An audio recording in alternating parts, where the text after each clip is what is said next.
قریش کے اعلیٰ گھرانوں کے چشم و چراغ نوجوان وہ آ رہے ہیں، محمد کے ہاتھ پر بیعت کر رہے ہیں، اسلام لا رہے ہیں صلی اللہ علیہ وسلم۔ انہوں نے دیکھا یہ ہمارے غلاموں میں بھی یہ آگ پھیل گئی، یہ تو سمجھیے کہ بارود کے اندر آگ لگ رہی ہے۔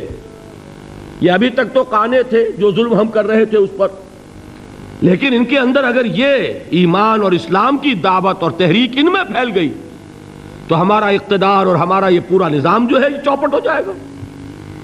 یہ ہے وہ چیز جو میں نے کل آپ کو اقبال کا مصرع پڑھا سنایا تھا کہ نظام کہنا کے پاس بانو یہ مارز انقلاب میں ہے، beware of the revolution that is coming. لہذا اپنی پوری قوتوں کو جمع کرو اور کچل دو انہیں، مارو انہیں۔ یہ کام شروع ہوا ہے سن 5 سے، بلکہ 4 کہنا چاہیے، 4 سے لے کر 12 تک 8 برس اس کو کہتے ہیں پرسیکیوشن، فزیکل پرسیکیوشن، تشدد، مار پیٹ، جلانا، دہتے ہوئے انگاروں پر لٹانا، فاقے رکھنا، بھوکے رکھنا، ان کو ڈال دی گئی زنجیریں، گھروں میں بند کر دیا گیا نوجوانوں کو۔ حضرت عثمان کو چچا نے ان کے ایک چٹائی کے اندر لپیٹا اور دھونی دے دی، دم گھٹ رہا ہے، جان نکل رہی ہے۔ حضرت مصعب بن عمیر رضی اللہ تعالی عنہ، وہ نوجوان 200 درہم کا جوڑا ان کا سل کر آتا تھا شام سے تیار ہو کر، لباس معطر ہوتا تھا، جدھر سے نکل گیا پوری گلی جو ہے وہ معطر ہو گئی، انگلیاں اٹھ رہی ہیں، وہ جا رہا ہے مصعب، یہ خوشبو اس کی ہے۔ اس مصعب کے ساتھ کیا سلوک کیا؟ باپ تو مر چکا تھا، ماں نے پالا تھا، دولت بہت چھوڑ کر گیا تھا باپ، لہذا ماں نے بڑے ناز و نام میں پالا، بڑے لاڈ پیار میں، 200 درہم کا جوڑا تیار ہو رہا ہے۔ لیکن یہ کہ آپ کو معلوم ہے عرب کے اس معاشرے میں عورت کی کوئی حیثیت نہیں تھی، ماں کا اختیار نہیں تھا، چچا تھا اب سربراہ خاندان کا۔ چچا نے کہا مصعب اگر تم نے اپنے باپ کا دین چھوڑ دیا ہے تو باپ کی دولت پر بھی تمہارا کوئی حق نہیں ہے، نکل جاؤ گھر سے۔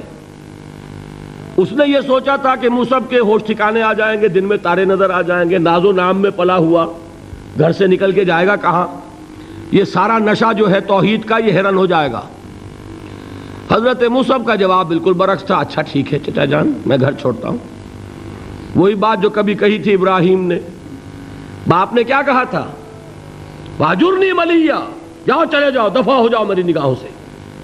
حضرت ابراہیم نے کیا جواب دیا تھا؟ سلام علیک ساستغفر لک ربی انہ کان بی حفیہ۔ اچھا ابا جان آپ کا حکم یہی ہے تو میں چلتا ہوں، آپ پر سلامتی ہو، میرا رب مجھ پر بڑا مہربان ہے، میں اس سے آپ کے لیے استغفار کروں گا۔ چل دی۔ یہی جو ہے حضرت ابراہیمی کی نسل ہے نا قریش۔ آج ابراہیم کے ایک بیٹے کے ساتھ وہی معاملہ ہو رہا ہے مصعب کے ساتھ، اور مصعب چلنے کے لیے تیار ہو گئے۔ چچا نے سوچا، میں سمجھتا تھا کہ ہوش ٹھکانے آ جائیں گے، یہ تو تیار ہو گیا نکلنے کے لیے۔ غصے میں آ کے اگلی بات کہی، یہ کپڑے جو پہنے ہوئے تم نے یہ بھی اسی مشرک باپ کی کمائی کے ہیں، اتارو ان کو۔ وہیں کپڑے اتارے، مادر زاد برہنہ گھر سے نکالے گئے۔ ماں کے پاس پہنچے، ماں نے آنکھوں پر ہاتھ رکھے، مصعب کیا ہوا؟ کہ ماں سے کہتے ہیں کہ ماں میں موحد ہو گیا ہوں، اور وہاں سے گئے پھر حضور کی خدمت میں، کپڑے کہیں سے مانگے ہوں گے۔ یہ مصعب ہیں 200 درہم کا جوڑا پہننے والے، جب حضور پر مدینے کے 12 افراد ایمان لائے تھے، بیعت عقبہ اولیٰ ہوئی، انہوں نے کہا کہ حضور ہمیں کوئی شخص اپنا ایسا شاگرد دیجئے جو ہمیں قرآن پڑھا سکے۔ حضور نے حکم دیا مصعب جاؤ، اب مدینے جاؤ، یثرب جاؤ، یثرب والوں کو قرآن پڑھاؤ، انہیں تبلیغ کرو۔ مصعب گئے ہیں وہاں، 1 سال کی کمائی 75 افراد لا کر حضور کے جھولی میں اگلے سال ڈال دیے کہ حضور یہ میری 1 سال کی کمائی ہے۔ 72 مرد 3 عورتیں، انہوں نے وہ بیعت کی تھی، بیعت عقبہ ثانیہ، جس کے الفاظ کل میں نے آپ کو سنائے تھے، بایعنا رسول اللہ صلی اللہ علیہ وسلم علی السمع والطاعت فی العسر والیسر والمنشط والمکرہ وعلی اثرۃ علینا وعلی لا ننازع الامر اہلہ وعلی ان نقول بالحق اینما کنا لا نخاف فی اللہ لومۃ لائم۔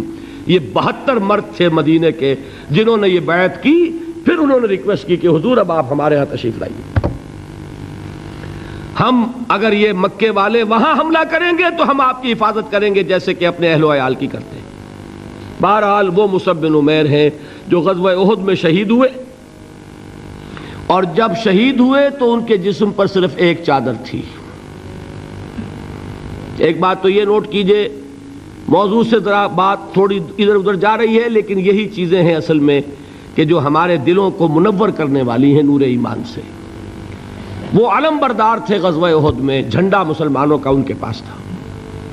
ایک ہاتھ پر ایک شانے پر وار پڑا، ہاتھ کٹ گیا، دوسرے سے تھاما، دوسرے پہ کٹ گیا، اب دونوں حصوں کے بچے ہوئے ٹکڑوں سے جھنڈے کو تھاما، گرنے نہیں دیا، یہاں تک کہ شہید ہو گئے.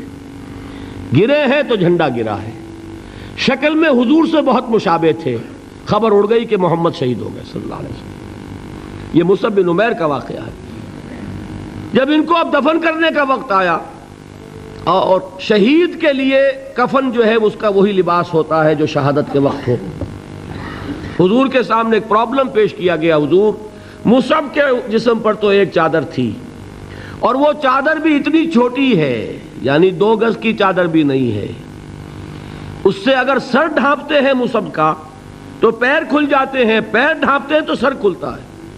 کیا کریں؟ حضور نے فرمایا سر ڈھانپ دو چادر سے اور پیروں پر گھاس ڈال دو. یہ آخری لباس ہے جو محمد کے اس دیوانے کو اس دنیا سے رخصت ہوتے ہوئے ملا ہے، جس کا 200 درہم کا جوڑا چلتا تھا. یہ ہے صبر.